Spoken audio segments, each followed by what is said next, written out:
queridos alunos e alunas do nono ano. Hoje daremos continuidade ao capítulo que iniciamos na aula anterior, o capítulo sobre o mundo em conflito, para falar principalmente da Primeira Guerra Mundial. A gente vai explorar outros temas dentro deste capítulo, mas é interessante a gente focar na Primeira Guerra Mundial, porque foi um dos eventos mais importantes que ocorreram na história europeia e também na história do mundo ocidental, envolvendo países da América e alguns outros da Ásia.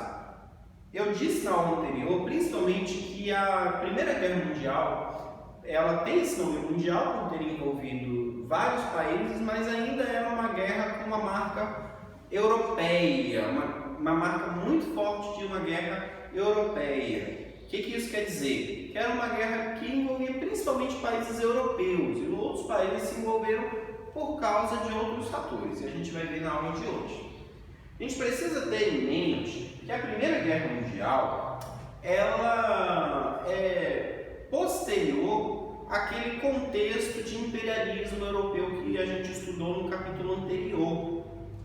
Então, o imperialismo europeu, que era quando potências europeias estavam disputando por territórios na África e na Ásia, ele fez com que algumas potências europeias se tornassem rivais, porque uma queria mais território do que outra. Então é importante ter em mente o imperialismo, lembrando que se nós usamos a história como ferramenta para compreender o nosso presente, é óbvio que um capítulo e outro eles vão se relacionar, porque estão falando de um mesmo lugar, um mesmo contexto, o mesmo povo, o mesmo continente, tá bom?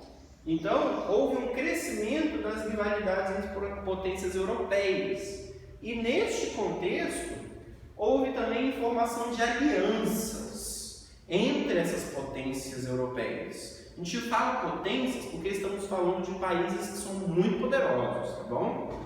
E por que eles formavam alianças? Porque queriam defender, fortalecer suas defesas. Caso acontecesse algum confronto, por meio de uma aliança você seria mais forte. Aquela famosa frase, a união faz a força, sozinho você é fraco, mas com mais te apoiando, com mais pessoas te apoiando, você se torna mais forte. E é aqui que entramos em um tema tão complexo que é a respeito das alianças que foram formadas nos desdobramentos aí da Primeira Guerra Mundial, antes, durante o conflito. Os dois grupos que surgiram dentro deste contexto foram as potências centrais, deixa eu corrigir aqui, e os aliados da Entente. Entente significa pacto ou uma questão diplomática. Então, aliados da Entente, então é um nomezinho para falar que eles estavam pela diplomacia e etc. Tá bom? As potências centrais, esse grupo era formado por Itália, Alemanha e Império Austro-Húngaro, que o formaram em 1892, então muito antes da Primeira Guerra. Lembrando que a Primeira Guerra Mundial ela começou em 1914 e durou até 1918. Se isso não estava claro, agora passou a estar. Eles formaram esta aliança muito antes ainda, porque já estavam sentindo um climinha de rivalidade surgindo por causa do imperialismo. E em 1914, quando a guerra começou, foi que o Império Turco Otomano passou a integrar este grupo. Então o grupo está formado, beleza. O outro grupo, que tem mais países, era chamado de aliados da Entente e foi formado inicialmente por Inglaterra, Império Russo, que a Rússia era um império, e França, em 1907, também antes da Primeira Guerra Mundial iniciar. Também sentindo essa rivalidade e também percebendo que esses países já haviam formado uma aliança. Então, se alguma coisa ocorresse, eles já estavam eles já tinham formado uma aliança. Então eles também estavam preocupados com isso, também querendo formar uma aliança. Depois desse grupo, quando a guerra iniciar, Japão vai entrar, porque Japão está perto da Rússia, né? Então ele também está vivendo isso, e a Itália vai mudar de lado. A Itália mudou de lado.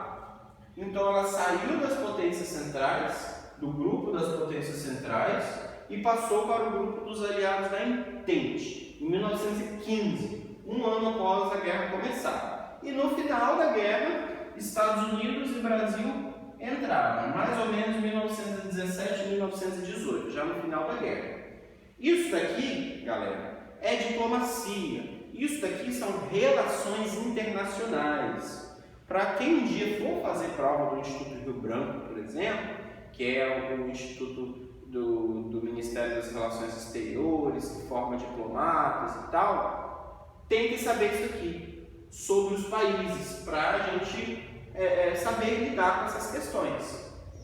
Então, como eu já disse, essa tensão entre os países imperialistas, ela aumentou. E isso queria dizer que qualquer problema entre um desses daqui poderia provocar uma guerra por causa das alianças. Então, um grupo é formado por uma quantidade de países e o outro é a mesma coisa. Se um país daqui entra em conflito com um país daqui, o bonde todo vai junto e a guerra começa. E foi exatamente isso que provocou a Primeira Guerra Mundial. Porque em 1914, primeiro ano da Guerra Mundial, da Primeira Guerra Mundial, ocorreu o assassinato de Francisco Ferdinando e de sua esposa Sofia Chotek. Coloquei o nome dela porque geralmente os nomes das mulheres são apagados da história. Então eu fiz questão de colocar por uma questão de memória mesmo. Quem era Francisco Ferdinando? Ele era herdeiro do trono austro-húngaro, que é das potências centrais. Olha só, herdeiro do trono, foi assassinado. E o acusado foi Gavrilo Princip. É um nome estranho, né? Porque não é da nossa língua. E ele foi acusado de ter assassinado Francisco Ferdinando e diziam que ele era membro de uma associação pan-eslavista. Se vocês lembrarem da aula passada, eu falei sobre nacionalismo e falei sobre o pan-eslavismo. Pan-eslavismo é a união dos povos eslavos. O Império Austro-Húngaro é germânico, então são culturas e etnias diferentes. E aí o que o Império Austro-Húngaro fez? Ele declarou guerra à Sérvia. A Sérvia é um povo eslavo, assim como a Rússia. Então eles eram amigos, Sérvia e Rússia, que eram povos eslavos. Então o eslavismo está falando de união dos povos eslavos. Se vocês lembrarem da aula anterior, eu falei de que a Rússia apoiava a formação de uma grande Sérvia, unindo todos os povos eslavos. Então, no momento que o Império Austro-Húngaro declarou guerra à Sérvia, que era aliada da Rússia, a Rússia colocou suas tropas de prontidão para defender a Sérvia. Aí beleza, o bonde já está chegando, vocês podem perceber. Aí a Alemanha interferiu, porque a Alemanha, como eu te falei, é germânica. O Império Austro-Húngaro também é da cultura germânica, que depois formou a Áustria, etc. Então a Alemanha interferiu pedindo desmobilização da Rússia. Só que a Rússia não acatou. Neste contexto, a Alemanha declarou guerra à Rússia, à França e Bélgica. Então a Alemanha declarou guerra contra todo mundo. E aí a Inglaterra declarou guerra à Alemanha. Galera, depois disso, os blocos estão se enfrentando. A Itália trocou de lado, né, no início da guerra, e ficou isso. Depois a gente vai ver, vou dar um spoiler aqui, a Alemanha ela vai ser culpada da Primeira Guerra. E o final da Primeira Guerra vai ser muito importante para a gente entender a Segunda Guerra Mundial, como que Hitler chegou ao poder e como que o nazismo adquiriu tanta força lá na Alemanha. Antes da gente encerrar a aula, a gente precisa olhar na página 295 as frentes de batalha, que vocês vão ver que tem um mapa que mostra a Alemanha, o Império Austro-Húngaro e tal, e as fronteiras laterais, que era onde ocorriam as frentes de batalha, onde vinham os ataques. Então, o bloco das potências centrais ele se dividiu nessas duas, né, contra os aliados. A frente de batalha foi formada e a guerra foi se desdobrando, né? Tinha a fase de trincheiras, depois que era quando os soldados eles cavavam as trincheiras e se posicionavam, atiravam um contra o outro, aquela cena de filme que vocês já viram.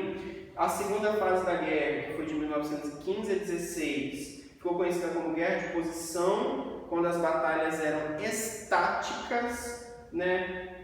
Então, não havia mais movimentação. A primeira fase era uma guerra de movimentação, as tropas iam se movimentando e formando trincheiras. Depois que formaram as trincheiras, foi a guerra mais fixa. Então, primeiro é movimentação, depois é posição. E o final da guerra, a terceira fase, 1917-18, foi marcada pela saída da Rússia da guerra e a entrada dos Estados Unidos.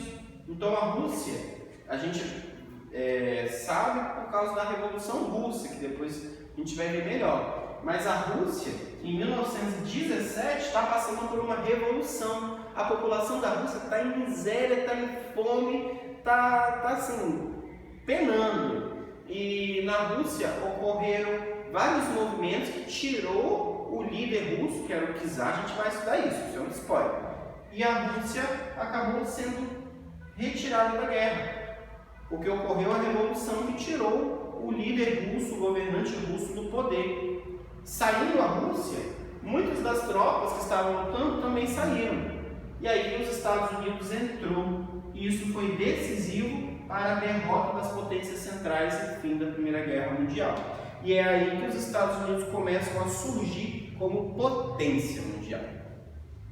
Eu espero que vocês tenham entendido. É um tema muito complexo. Eu sugiro que pausem, anotem, voltem algumas partes para que tudo fique bem entendido. É um tema muito importante para entender muita coisa da nossa atualidade, envolvendo as relações entre países e etc.